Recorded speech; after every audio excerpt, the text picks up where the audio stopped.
جناب میں بلا تاخیر دعوت دینے جا رہا ہوں معاون عالی روح روائے کارگاہ مدرسہ امام علی رضا السلام کے مدیر جناب آغا عنایت علی رجائی صاحب کو کہ آپ اس 10 روزہ مطلع الفجر فکری تعلیمی اور تربیتی کارگاہ کی انتخامی تقریب کو خطاب فرمائیں۔ آغا کی آمد کے لیے سب برادران کھڑے ہو کر پر محمد و اہل بیت محمد بلند ترین سے بلند ترین محمدی و انقلابی صلوات۔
السلام علیکم ورحمۃ اللہ وبرکاتہ۔ اعوذ باللہ من الشیطان الرجیم، بسم اللہ الرحمن الرحیم، الحمدللہ الصلاۃ والسلام علی رسول اللہ وآلہ آل اللہ واللعنۃ دائمۃ علی اعدائہم اعداء اللہ من یوم عداوتہم الی یوم لقاء اللہ، اما بعد فقال رسول اللہ صلی اللہ علیہ وآلہ وسلم لا دین لمن لا عہد لہ۔ درود پڑھے محمد و آل محمد کی ذات کی۔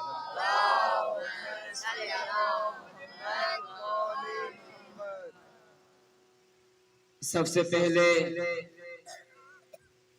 میں مطلع الفجر تعلیمی تربیتی اور فکری کارگاہ کے اس اختتامی پروگرام میں تشریف لانے والے معزز مہمانان گرامی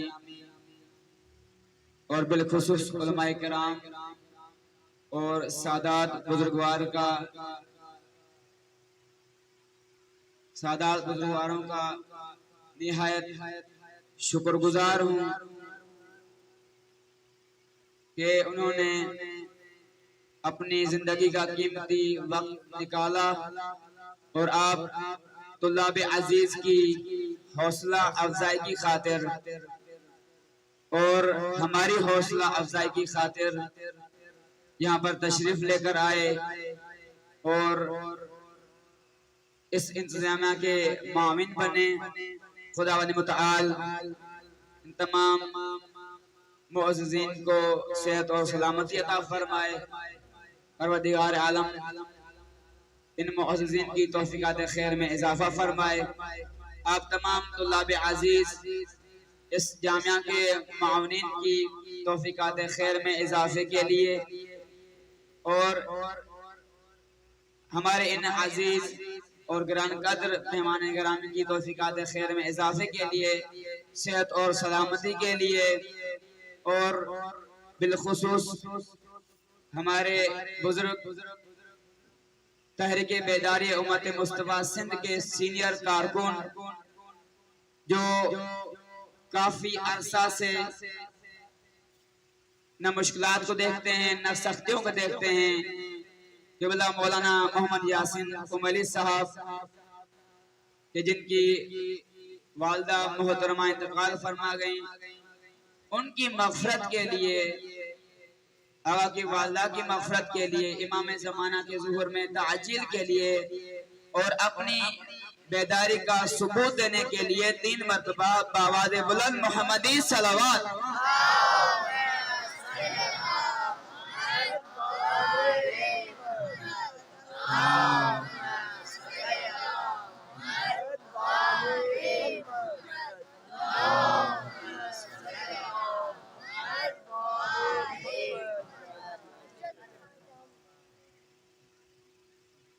آقا محترم کی والدہ کی مغفرت کے لیے، ان کی درجات کی بلندی کے لیے اور حاضرین مومنین کے مرحومین کی درجات کی بلندی کے لیے اور من جملہ مومنین کے مرحومین کی درجات کی بلندی کے لیے 1 مرتبہ سورہ فاتحہ اور 3 مرتبہ سورہ اخلاص کی تلاوت فرمائیں۔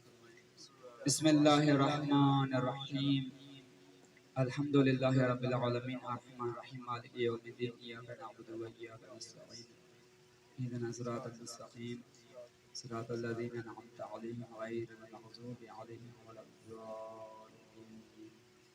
بسم اللہ الرحمن الرحیم، قل هو اللہ احد اللہ الصمد لم یلد ولم یولد ولم یکن له کفوا احد۔ بسم اللہ الرحمن الرحیم، قل هو اللہ احد اللہ الصمد لم یلد ولم یولد ولم یکن له کفوا احد۔ بسم اللہ الرحمن الرحیم، قل هو اللہ احد اللہ الصمد لم یلد ولم یولد ولم یکن له کفوا احد۔ اللهم اغفر للمؤمنین والمؤمنات والمسلمین والمسلمات الاحیاء منهم والاموات، تابع بیننا بینهم بالخیرات، انک مجیب الدعوات، انک علی کل شیء قدیر، برحمتک یا ارحم الراحمین، صلوات صلوات۔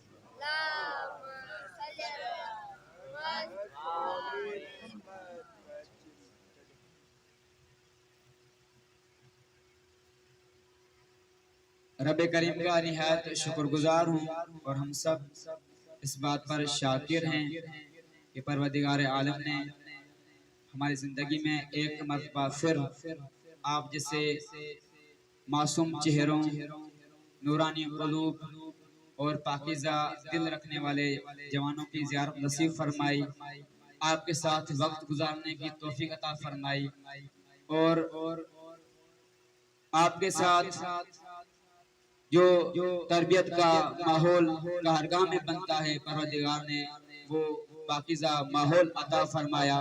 اس بابت ہم پروردگار کے شکر گزار ہیں اور یہ شکر بھی ہمیں ائمہ اہل بیت نے سکھایا ہے کہ آپ جب بھی کوئی عمل انجام دیں تو اس ہستی کا شکر ادا کریں جو صاحب نعمات ہے، کہ وہ ہستی جس نے انسان کو اتنی نعمتیں عطا کی ہیں کہ امیر المومنین فرماتے ہیں کہ اللہ رب العزت نے جن ہستیوں کو نعمتوں کی شمارش پر لگایا ہے وہ بھی خدا کی نعمتوں کو شمار نہیں کر سکتے۔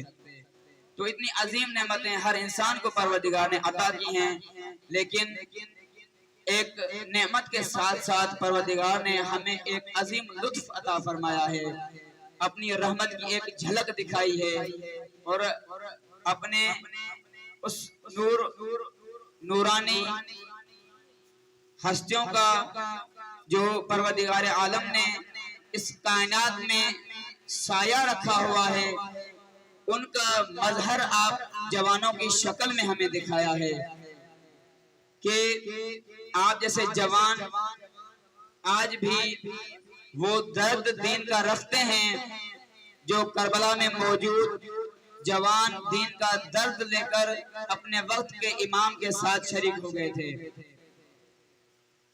آج کے جوان بھی وہی احساس رکھتے ہیں جو احساس امیر المومنین علیہ السلام کے امام حسین علیہ السلام کے ناصرین میں موجود تھا، اور آج کے جوان نسل یہ احساس رکھتی ہے کہ آج اگر دین کے میدان میں ہم پیچھے رہ گئے تو جس طرح ہم نے سابقہ کئی صدیوں میں جو نقصان اٹھایا ہے اگر ہم نے آگے کوتاہی کی شاید اس سے زیادہ نقصان اٹھانا پڑے۔ یہ احساس لے کر آپ یہاں جوان شریک ہوئے، پروردگار عالم آپ جوانوں کا یہاں پر آنا اپنی بارگاہ میں قبول فرمائے، جس مقصد کے لیے آئے پروردگار اس مقصد میں کامیابی عطا فرمائے۔ ایک دفعہ درود پڑھے محمد والے محمد کی ذات پر۔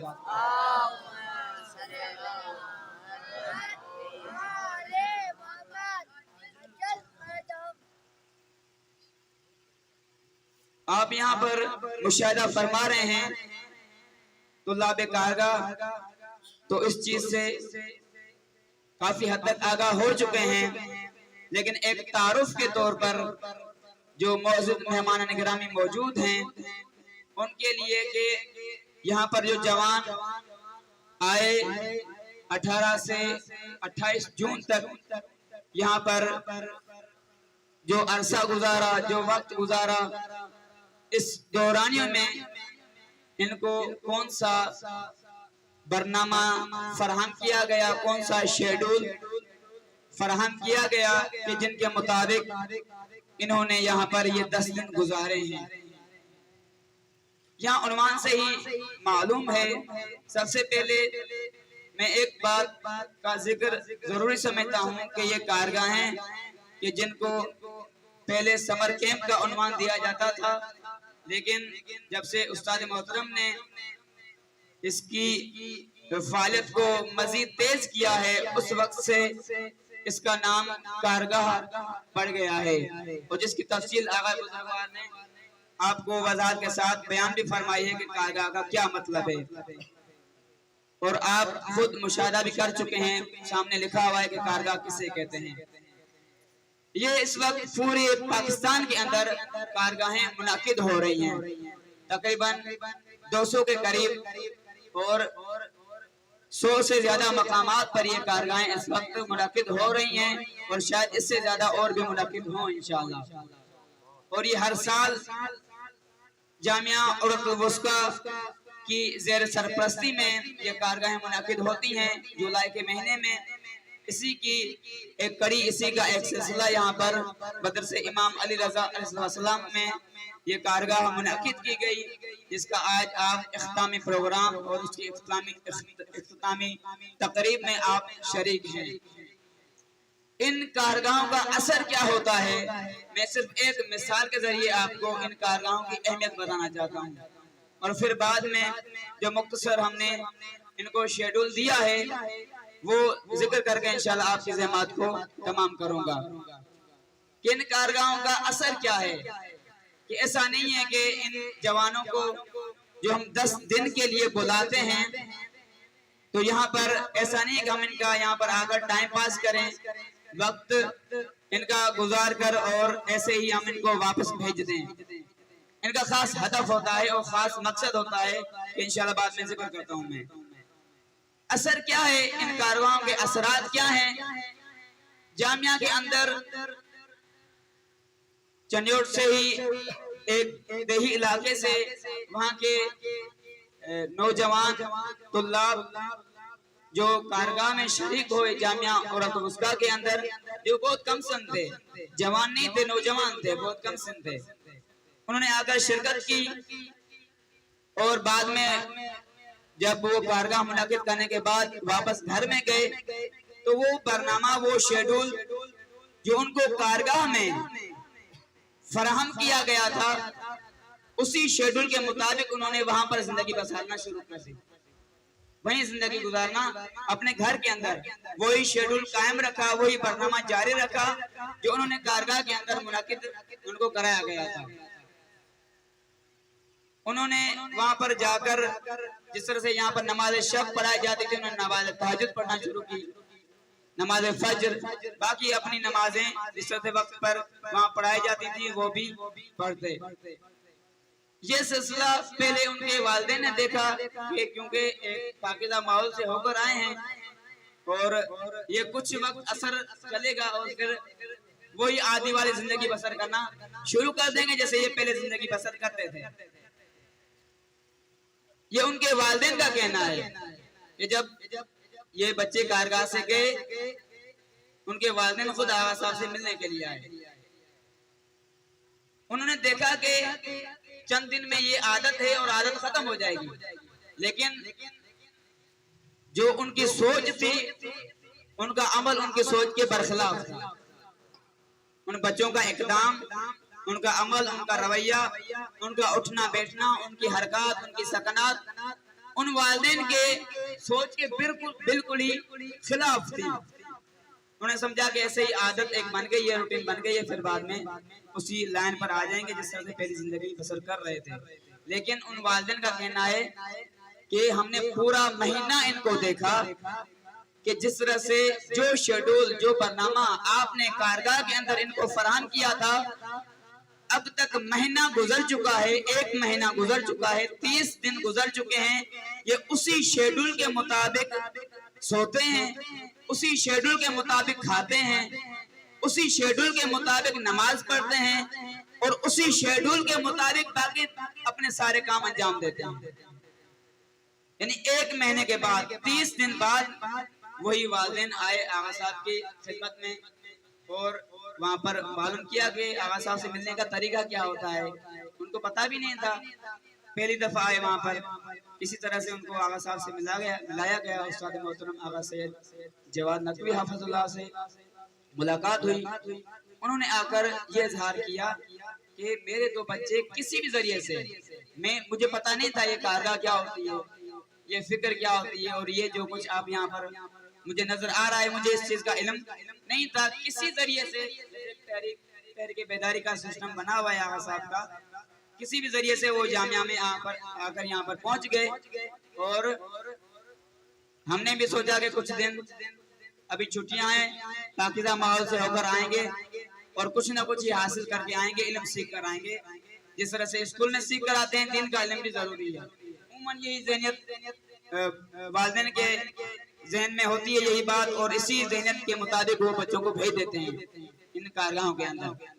تو ان والدین نے یہی اظہار کیا کہ ہم نے اسی سوچ کے مطابق جس نے تقاضا کیا ہم ان کے ساتھ بچوں کو بھیج دیا، لیکن یہی ہمارے بچے جو پہلے اسکول جانے کے لیے اٹھنے کو تیار نہیں ہوتے تھے، نماز تو کجا، نماز تو دور کی بات ہے، نماز فجر، ان کو ہم اسکول بھیجنے کے لیے ہر روز زبردستی اٹھایا کرتے تھے، لیکن یہی بچے جب یہاں کارگاہ میں آئے ہیں، شرکت کی ہے، جتنا عرصہ رہے ہیں وہاں پر ان کو 30 دن ہو چکے ہیں، انہوں نے وہی برنامہ اختیار کیا ہے جو آپ نے ان کو دیا ہوا۔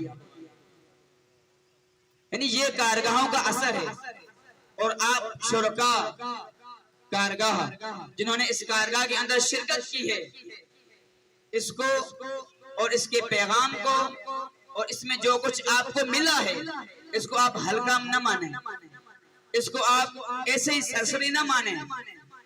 ایسے ہی ہوتا ہے بعد کہ کوئی چیز جیسے ہی ترسا دیتے ہیں، بس کچھ دن آئے اور گزر گئے، واپس چلے گئے۔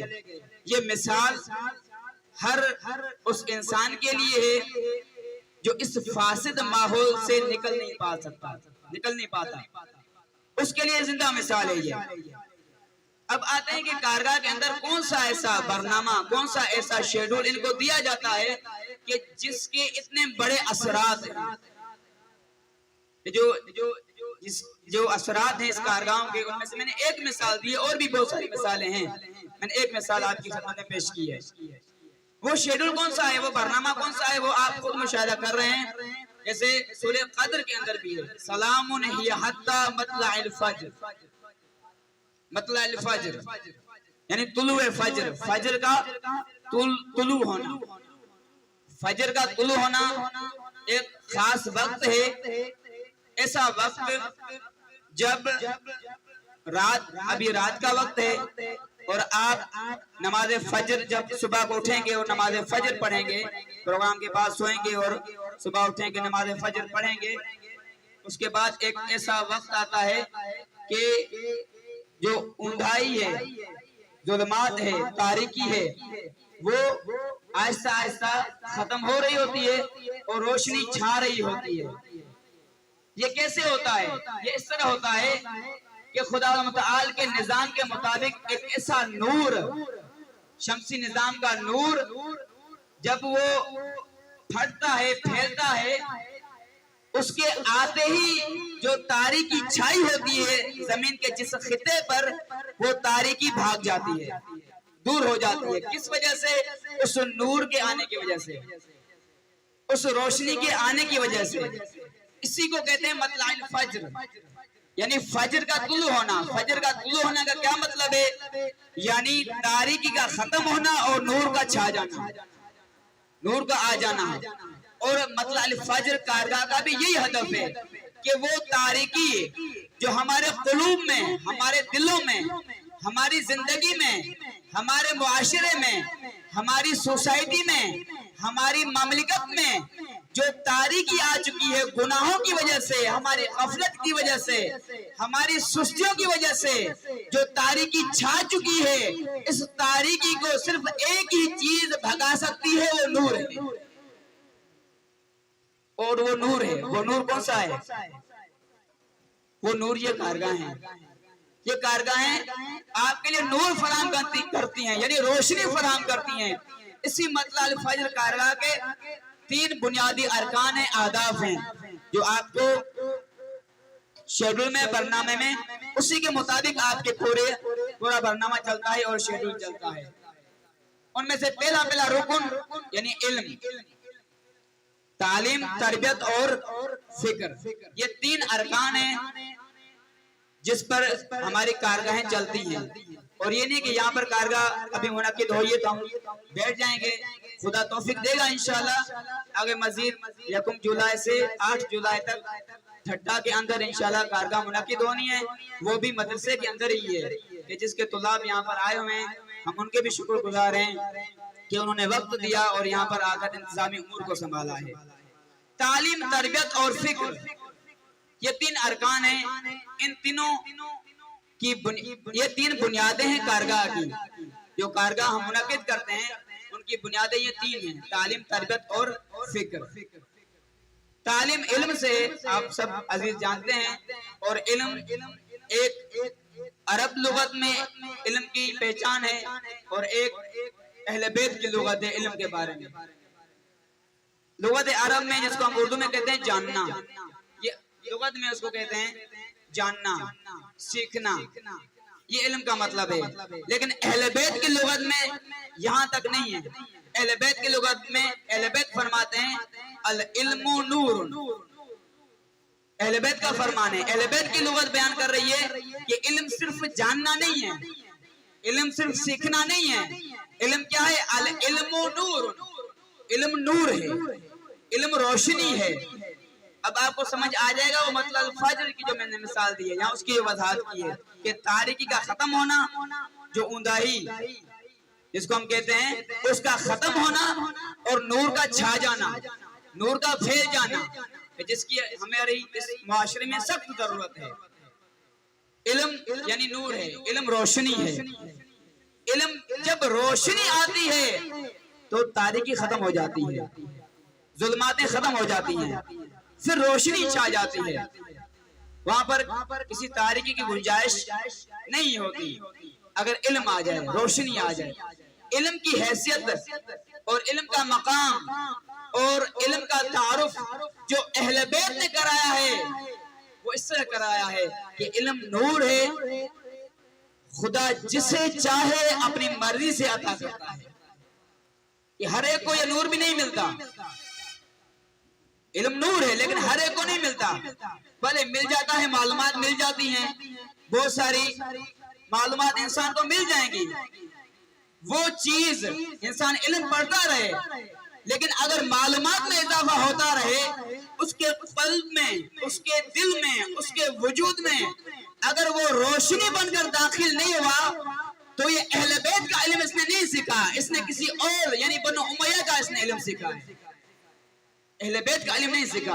اہل بیت کا علم انسان کے دل میں روشنی پیدا کرتا ہے، نور پیدا کرتا ہے، اس کے وجود کو نورانی کرتا ہے۔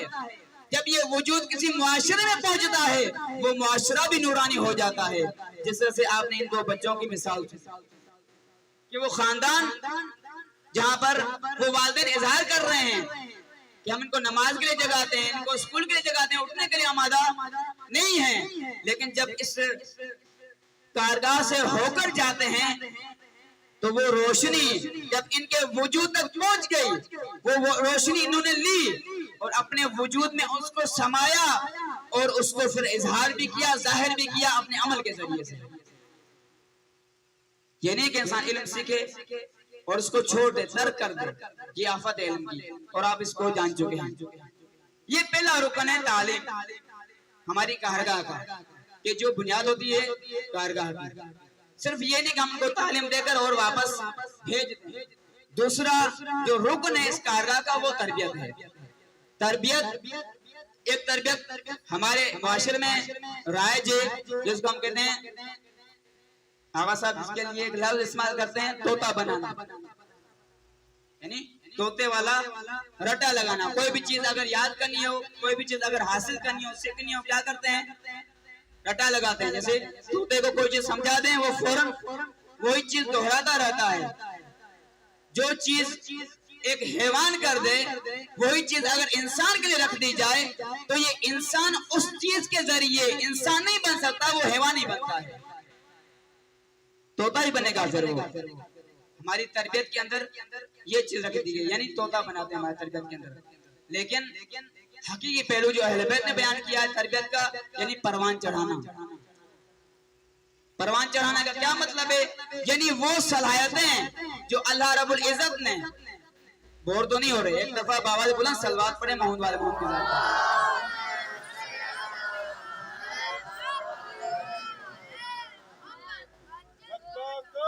دشمن دشمن دشمن دشمن دشمن امریکہ امریکہ کس نے کہا؟ خمینی نے کس نے کہا؟ خمینی نے خمینی کا بہت شکر بہت شکار، زندہ باد بہت شکار، زندہ باد امریکہ مرد آباد امریکہ مرد آباد مرد آباد مرد آباد امریکہ مرد آباد مرد آباد مل کر بابا نے بولا مل کر امریکہ مرد آباد اسرائیل مرد آباد مرد آباد اسرائیل مرد آباد مرد آباد مرد آباد اسرائیل مرد آباد آل سعود مرد آباد مرد آباد آل سعود مرد آباد برائے صحت و سلامتی رہبر معزز و استاد محترم بلند صلوات۔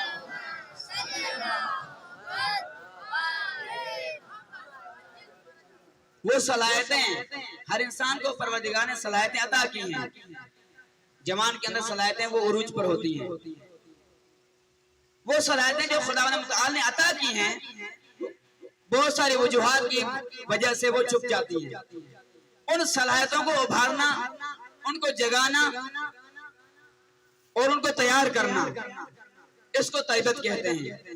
چھپی ہوئی صلاحیتوں کو ظاہر کرنا یہ تربیت کہلاتا ہے۔ اور الحمدللہ آپ نے یہ مرحلہ طے کیا ہے کہ آپ پہلے جب آئے تھے تو کچھ اور تھے، اور یہ اظہار کیا ہے، میں سے نہیں اپنے کارگاہ کو منوانے کے لیے عرض کر رہا ہوں، بلکہ ان بچوں نے اظہار کیا ہے کہ آغا صاحب جب ہم آئے تھے وہ ایسے سمجھ رہے ہیں کہ وہ دنیا کچھ اور تھی اور یہ دنیا ہی کچھ اور ہے۔ یہ خود بچوں کو اظہارات ہیں، میں وہ بیان کر رہا ہوں۔ یعنی یہ چیز بتاتی ہے کہ آپ کی صلاحیتیں جو چھپی ہوئی تھیں، الحمدللہ اللہ کے فضل و کرم سے ہم نے نہیں کیا، اس ہستی نے آپ کی صلاحیتیں وہ ظاہر کر دی ہیں، جس ہستی کے مجاہد بن کر آپ یہاں پر آ گئے، یعنی امام زمان۔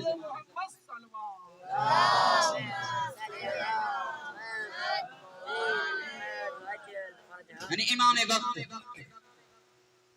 میں نے پہلے بھی ذکر کیا آپ کو بعض کلاسوں کو کہ یہاں پر آپ کو ان مسئولین نے نہیں لایا، یہاں جو والدین لے کر آئے وہ والدین نہیں لے کر آئے، آپ کو کسی اور ہستی نے بلایا ہے۔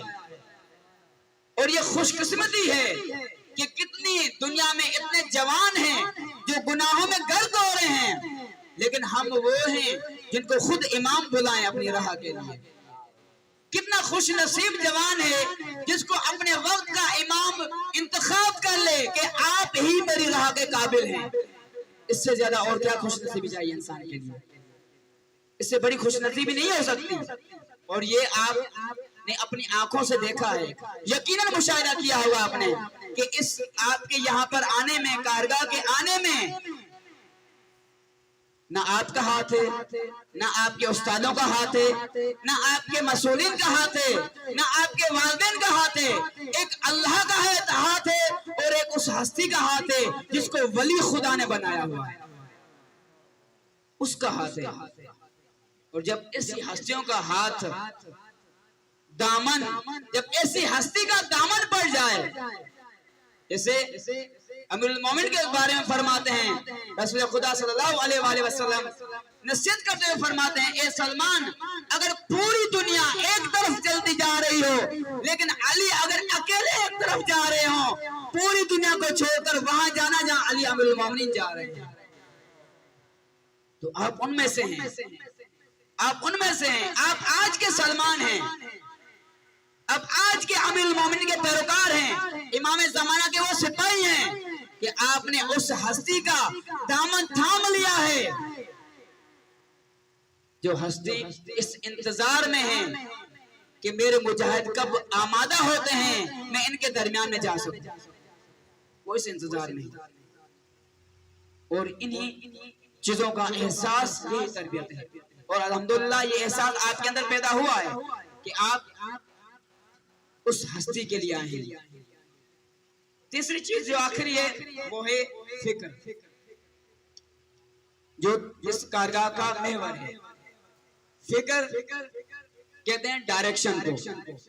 اگر انسان کے پاس علم ہو، روشنی ہو، تربیت ہو، صلاحیتیں بہت موجود ہوں، ظاہر بھی ہو چکی ہوں، لیکن اگر اس کو ڈائریکشن وہ نہ ملے جو خدا چاہتا ہے، اگر اس کو ڈائریکشن وہ نہ ملے، جہت سمت ان کو وہ نہ ملے، رخ ان کو وہ نہ ملے جو رخ پروردگار نے اس انسان کے لیے رکھا ہے، تو اس کی صلاحیتیں وہاں استعمال ہوں گی جہاں خدا کا دشمن اور امام کا دشمن چاہتا ہے، اس کا علم بھی وہیں استعمال ہوگا، اس کی صلاحیتیں بھی وہیں استعمال ہو جائیں گی، یعنی ڈائریکشن، درست ڈائریکشن عطا کرنا۔ میں اس کی مثال دیتا ہوں اور ختم کرتا ہوں۔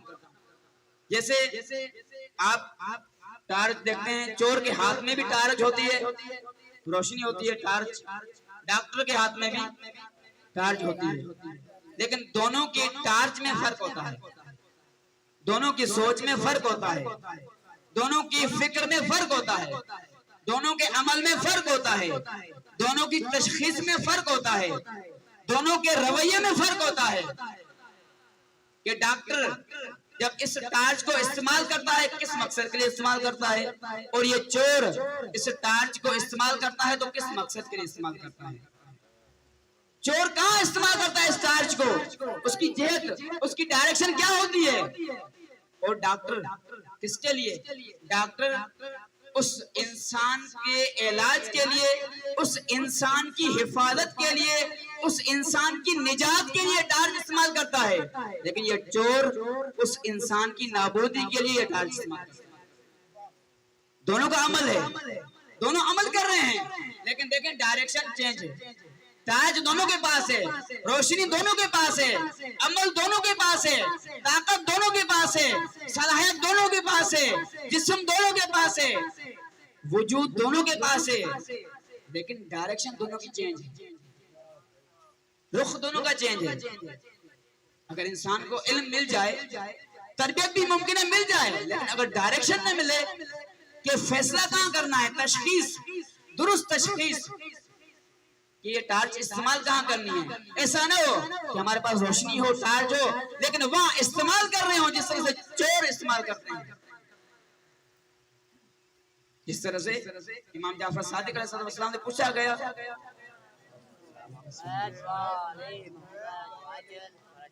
کہ مولا علم کے دروازے تو آپ ہیں، علم کا خزانہ بھی آپ ہیں، رسول خدا ہیں، امیر المومنین ہیں، اہل بیت کا خاندان ہے، علم کا خزانہ، علم کے دروازے، لیکن ہم دیکھتے ہیں آپ کے دشمنوں کے پاس بھی تو علم ہے، تو یہ ان کے پاس کیسے علم آ گیا؟ تو امام جعفر صادق نے فرمایا انہوں نے علم ہم سے چوری کیا ہے، ہم سے براہ راست لیا نہیں ہے، یہ چوری کیا ہے۔ دیکھیں آپ جب انسان کے پاس فکر نہ ہو تو انسان کتنا نقصان اٹھاتا ہے۔ اب آ جائیں جو ہم نے کرنا ہے، اب یہ تو آپ نے سیکھ لیا، اب ہم نے کرنا ہے اس ہدف، وہ مقصد، وہ چیز جو آپ کے والدین دیکھنا چاہتے ہیں، جو آپ کے خاندان والے دیکھنا چاہتے ہیں، جو آپ کے بہن بھائی دیکھنا چاہتے ہیں، اور سب سے بڑھ کر وہ ہستی دیکھنا چاہتی ہے جس ہستی نے آپ کو یہاں بلایا ہے، یعنی وقت کے امام۔ اب وہ چیز دیکھنا چاہتے ہیں، وہ آپ سے چاہتے ہیں کہ میں نے ان کو بلا لیا ہے، اب آتے ہیں، بہت سارے کارگاہوں میں آ جاتے ہیں، مدرسوں میں بھی آ جاتے ہیں، ان کو لایا جاتا ہے، ممکن ہے امام کی ہی تو فعل وہ آ گئے ہوں، لیکن جب جاتے ہیں تو پھر وہ آرزو، وہ حسرت لے کر جو امام بیٹھے ہوتے ہیں اس کو پورا نہیں کرتے، اس کو تشخیص نہیں دیتے۔ ہم نے ایسا نہیں کرنا۔ جو حسرت، جو آرزو آپ کے والدین کے دلوں میں ہے اس کو پورا کرنا ہم سب کی ذمہ داری ہے۔ آپ کے والدین نے بہت بڑی امید لگا کر آپ کو یہاں بھیجا ہے، اور میں اس بات پر کریڈٹ دیتا ہوں آپ کے والدین کو اور آپ کو بھی، کہ کارگاہ کی تعریف ہی یہ بنتی ہے کہ کم وسائل کے اندر، کم وقت کے اندر بہت بڑا ہدف حاصل کرنا، یہی کارگاہ کا مقصد ہے۔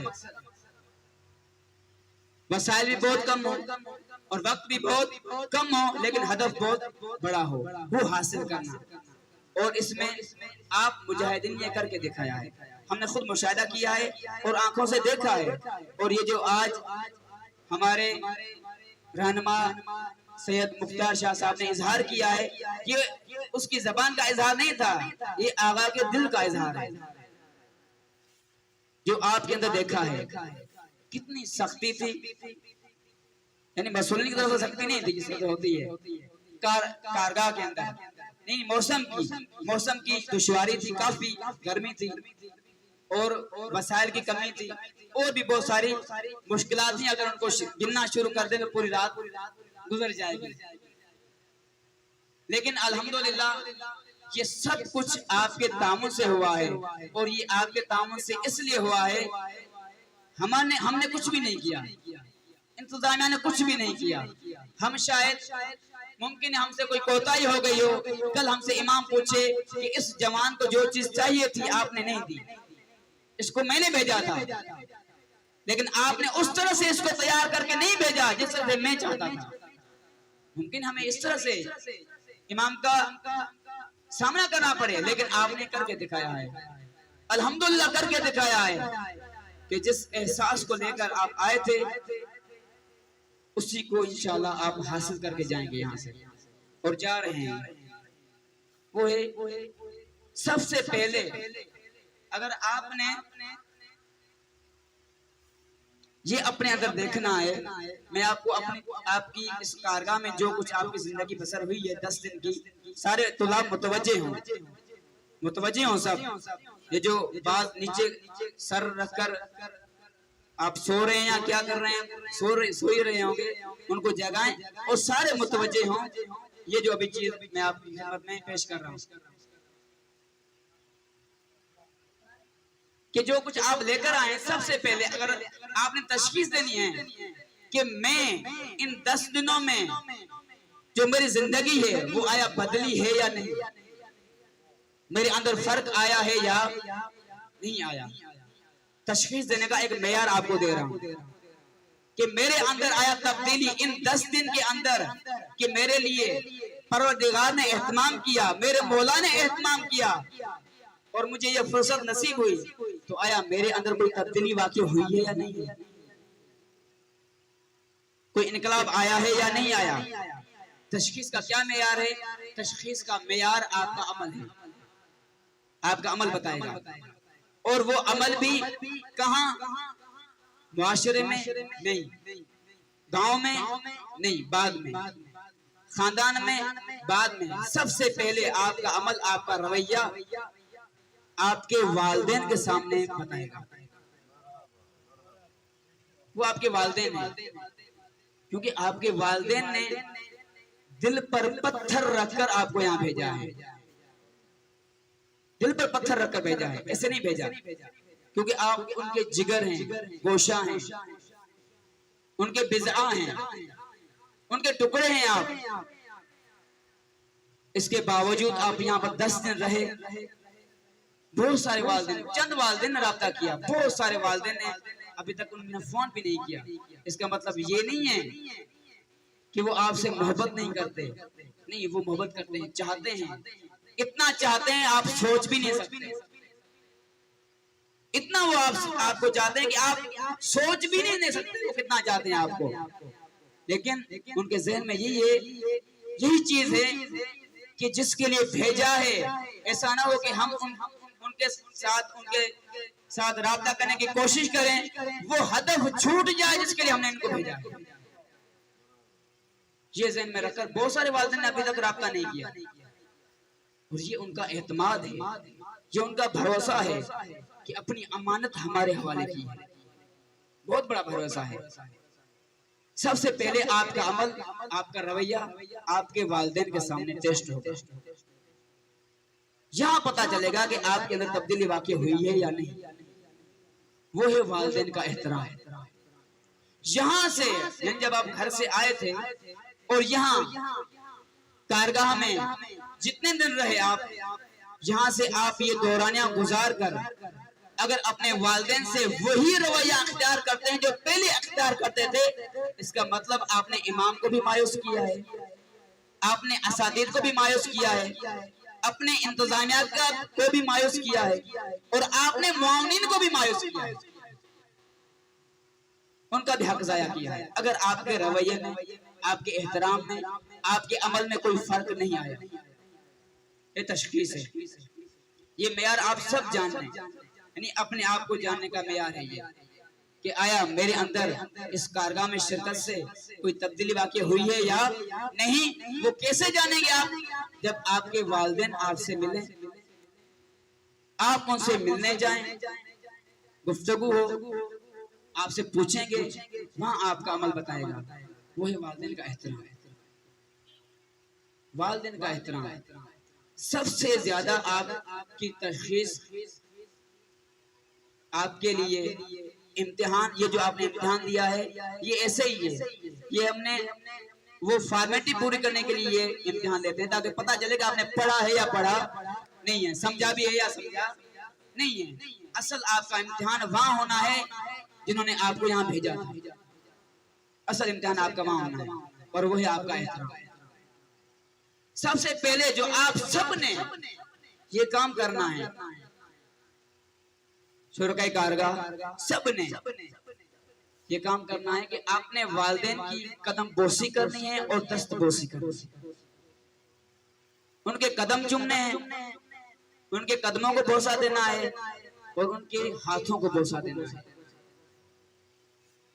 یہاں سے پتا چلے گا کہ آپ کس قدر والدین کا احترام کرتے ہیں، یہاں سے معلوم ہوگا کہ آپ نے کارگاہ کے اندر کچھ حاصل کیا ہے یا نہیں، جو کچھ ملا ہے وہ اثر بھی ہوا ہے یا نہیں۔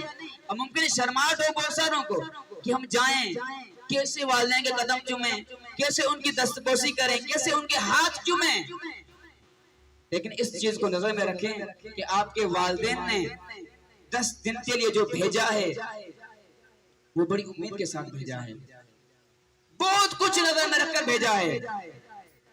آپ کا فریضہ بنتا ہے کہ آپ ان کو وہی عمل دکھائیں جو ان کی دل چاہتی ہے، اگر ان کے جگر ہیں، اگر آپ ہی ان کو چاہتے ہیں، یہ آپ کی چاہت ہے، آپ کی چاہت ہی آپ کا احترام ہے، آپ کی والدین کے ساتھ محبت ہی آپ کا احترام ہے، وہ محبت بتائے گی آپ کے دل میں کتنا احترام ہے۔ جب ملنا ہے یہاں سے کارگاہ سے جائیں، یہاں بے شک موجود ہیں یا آپ جا کر بعد میں ان سے ملیں گے، جیسے ہی پروگرام ختم ہو یہاں پر والدین کچھ کے موجود ہیں اور کچھ کے والدین گھر میں موجود ہیں، جب ان سے ملیں تو یہ کام کرنے ہیں، 2 کام کرنے ہیں، ایک قدم بوسی کرنی ہے اور ایک کیا کرنا ہے، دست بوسی کرنی ہے، قدم چومنے اور ہاتھ چومنے۔ کیا کرنا ہے سب نے؟ سارے بولیں، سب بولیں. آخر والے بالکل بھی نہیں بول رہے. کیا کرنا ہے جا کر؟ والدین کے قدم چومنے ہیں اور ہاتھ چومنے ہیں. یہ آپ نے کرنا ہے. یہاں پر شرمانا نہیں ہے. اس لیے کہ جب آپ چھوٹے بچے تھے, بہت چھوٹے تھے, تو وہ والدہ شرماتی نہیں تھی کہ آپ کو کپڑے کیسے چینج کرنے ہیں. جب آپ بیمار ہوتے تھے وہ شرماتی نہیں تھی. جب آپ سوتے نہیں تھے وہ شرماتی نہیں تھی کہ لوگ سن رہے یا نہیں سن رہے. ایسے ہی لوری سناتی رہتی تھی جب آپ سو جائیں. اس کو شرماہٹ محسوس نہیں ہوتی تھی. آج وہ وقت آ گیا ہے کہ ان کا وہ احساس, ان کا وہ احسان, جس طرح خداوند تعالی نے حکم دیا ہے کہ آپ کیا کریں, والدین کے ساتھ احسان کریں. یہ وقت ہے آپ کا, آپ کے والدین کے ساتھ احسان کرنے کا. وہ احسان کریں والدین کے ساتھ. وہ احسان جو آپ کا والدہ نے کیا تھا, اب اس کا تو قرض آپ نہیں چکا سکتے. اس جیسا احسان بھی آپ ان کے ساتھ نہیں کر سکتے.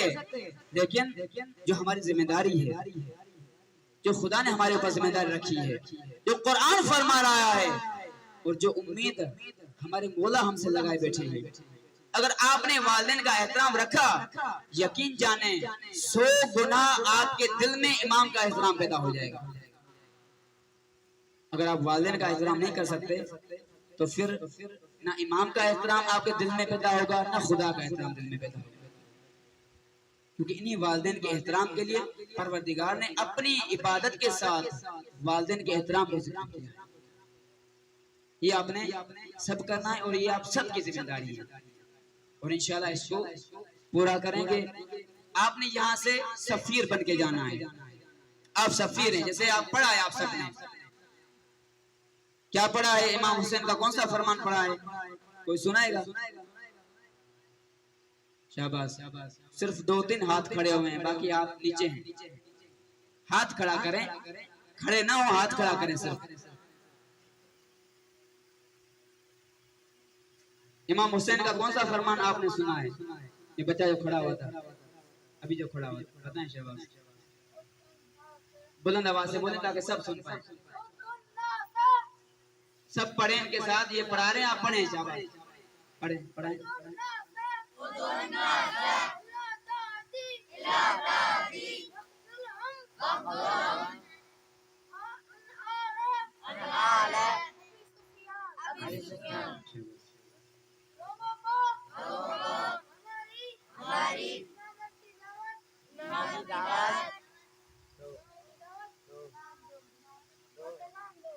گھبرا گئے, گھبرائے نہیں. شاباش, پڑھیں. شاباش. طاغوت سے دور رکھو. احسن, ماشاءاللہ. بیٹھ جائیں. یہ آپ سب کی ذمہ داری. وقت نہیں ہے منا چند بچوں سے پوچھ لوں. یہ آپ سب کی ذمہ داری ہے. یہ کس کو فرما رہے ہیں؟ امام حسین علیہ السلام. سب بولیں, کس کو فرما رہے ہیں؟ کس کو فرما؟ یہ فرمان تو امام حسین کا ہے, لیکن کس کو فرما رہے ہیں؟ ہمیں فرما رہے ہیں مسلم بن عقیل کو.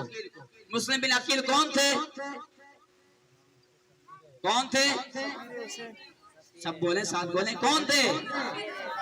امام حسین علیہ السلام کے سفیر. کہاں سفیر بن کے گئے تھے؟ کوفہ کے اندر.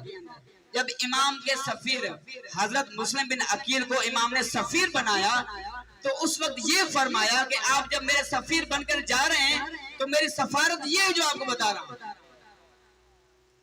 آپ کی سفارت یہ ہے, یعنی آپ سب نے کیا بننا ہے؟ امام حسین کا کیا بننا ہے؟ سفیر بننا ہے. وقت کے امام کا کیا بننا ہے؟ سفیر بننا ہے. اور سفیر کی ذمہ داری کیا ہے؟ ادعو الناس الی طاعتی, لوگوں کو میری اطاعت کی طرف بلائیں, دعوت دیں, میری امامت کی طرف دعوت دیں. یعنی یہ ایسا سمجھیں کہ امام حسین کا فرمان ہے تو یہی فرمان آج امام مہدی کا بھی ہے. ادعو الناس الی طاعتی, اے میرے جوانوں, اے کارگاہ میں شرکت کرنے والوں, کیا کرو؟ میری مہدی کی امامت کی طرف لوگوں کو بلاؤ. میں مہدی کہہ رہا ہوں, میری امامت کے لیے کیا کرو؟ لوگوں کو بلاؤ. اور آگے کیا ہے وَخْذُلْهُمْ عَنْ آلِ ابی سفیان.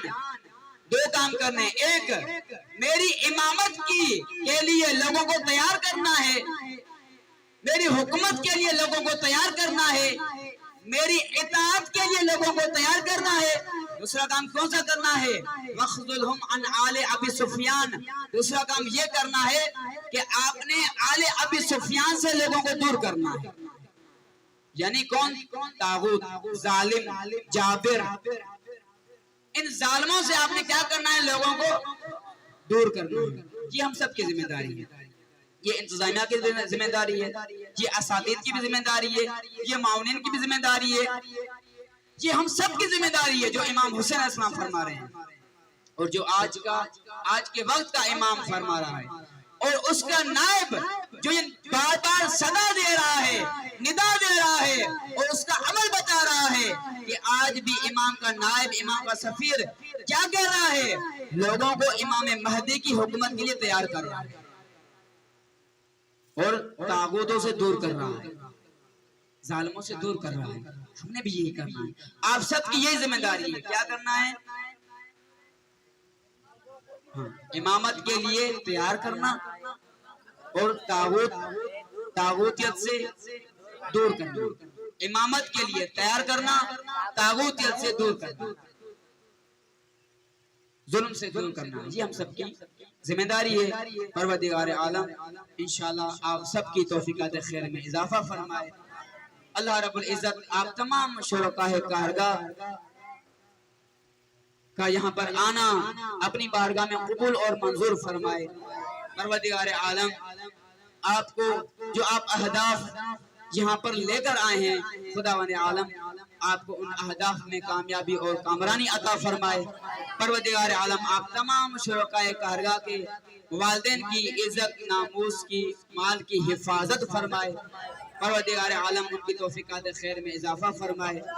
پروردگار عالم یہاں پر جس نے جس قسم کا اس بارگاہ کے اندر تعاون کیا ہے، پروردگار عالم اس مومن کی توفیقات خیر میں اضافہ فرمائے، اس کی شرعی حاجتیں جتنی ہیں وہ پوری فرمائے اور اس کی زندگی میں جتنی مشکلات ہیں وہ دور فرمائے.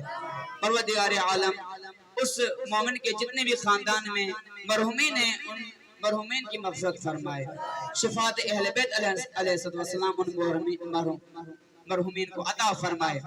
پروردگار عالم اس مدرسے کو، اس مرکز کو جو ابھی انشاءاللہ آپ ہی کے توسط سے کہ آپ اس کے دروازے ہیں، آپ فاتح ہیں اس مدرسے کا افتتاح کرنے والے حقیقت میں آپ ہی ہیں کہ آپ نے آغاز کیا ہے، علم کا دروازہ آپ ہی نے کھولا ہے، جس کو میں پہلے ذکر کر چکا ہوں آپ کی کلاسوں میں کہ پروردگار عالم اس مرکز کو انشاءاللہ اسی طرح سے جلد تکمیل فرمائے اور انشاءاللہ علمی اور تعلیمی مرحلے کا آغاز فرمائے.